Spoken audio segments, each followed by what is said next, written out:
Hello, everyone, and welcome to Cooking and Baking when you don't have any of the things that you need. So today we are making this.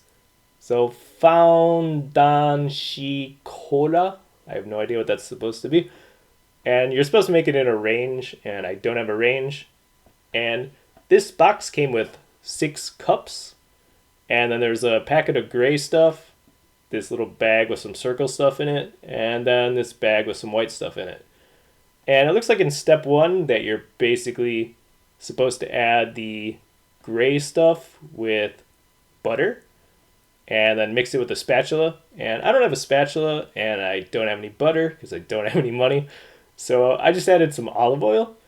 And then in step 2, it looks like you're using a whisk and I don't have a whisk. And you're adding an egg and I don't have an egg. So I just used some water.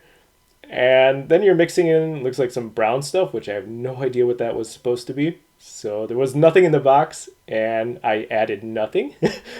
And then step 3, it looks like you're lightly using a spoon to add the little circle things. And I just kind of threw it all in at once. And then step 4, it looks like you're just sifting the white stuff on top of the little cups. And I kind of didn't do that. I kind of just mixed everything in at the start together all at once because I didn't look at the directions at all. So yeah, I just kind of mixed that together in a little pot on the stove. And then I just put it in these little cups.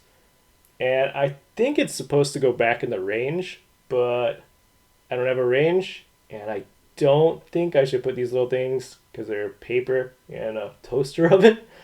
So I think I'm just going to put these in the freezer and turn them into little hockey pucks. So yeah, I guess that's cooking and baking when you don't have any of the stuff. And we were making Foundan shi cola.